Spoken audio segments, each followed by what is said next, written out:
red from crying or not sleeping, or both. She's got her hair pulled back in a messy ponytail and not a drop of makeup on. Mom sighs and says again, "Oh, Clementine, why?" Where do I even begin? Chapter 1, in which I start a new school. 3 months earlier.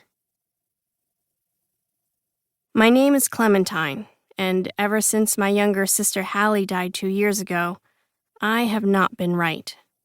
Something is really wrong with me, with my heart and my mind, and maybe even my soul, if we have souls.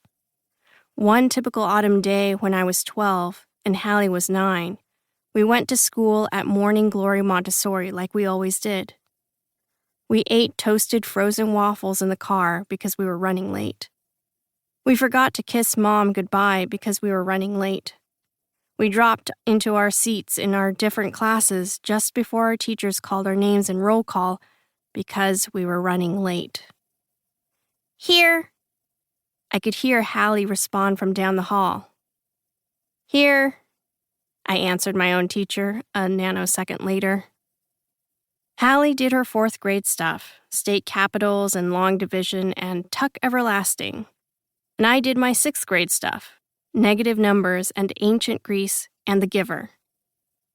Then we went to the cafeteria, and Halley sat with her friends at the no peanut table, and I went in the kitchen and made myself a peanut butter and jelly because school was the only place I could have one because of Halley's peanut allergy. While I was eating, my best friend Virginia talked about why cats were better than dogs, and Luna talked about some new K-pop group. And all of a sudden, there was a big commotion. Kids screaming and teachers running, and from across the cafeteria, Virginia's little sister Celeste screamed, "Clementine! It's Halley! Her peanut allergy!" I went running so fast, but somehow the EMTs beat me to her. They were putting her on a stretcher and working on her at the same time and moving fast.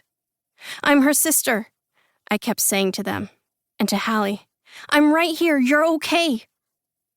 Except she wasn't okay. And I haven't been okay either ever since. Sometimes at night, when I close my eyes, I see comets and shooting stars exploding, and no matter how hard I squeeze my eyes shut, I can't make them go away. It's like my own personal 4th of July on the backs of my eyelids. Although this may sound wonderful, let me tell you it is not. All I want to do is sleep, and there are pyrotechnics in there. Other times, it's sounds that I hear. Sounds like footsteps in the hall, or a door opening and then closing very slowly, or somebody breathing really close to me. If I sit up and shout, "Get out!" my mother comes running in and turns on the light and says, "Oh, Clementine, what is it this time?" In a voice that is so sad and resigned and weary that I want to tell her it was just a bad dream. But Mom knows better. So I say, breathing, or footsteps, or door, or whatever it was, and she sits on the bed next to me. Sometimes she takes my hand in her calloused ones. Sometimes she covers her face in her hands and bows her head and maybe cries, or else tries not to cry. Ever since Halley died, Mom has become an obsessive crafter, which is why her hands are calloused.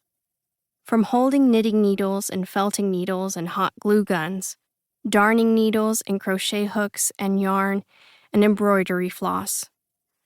She used to have soft hands, and these new, rough ones kind of freak me out.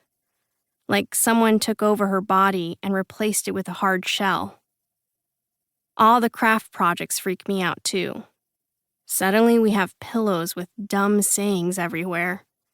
Be your own kind of beautiful. Bless this mess. Naps fix everything. And miles of scarves and needle-pointed kittens and tropical birds on junk shop footstools. If I manage to not shout and Mom doesn't know what I've heard, I might hyperventilate. So I keep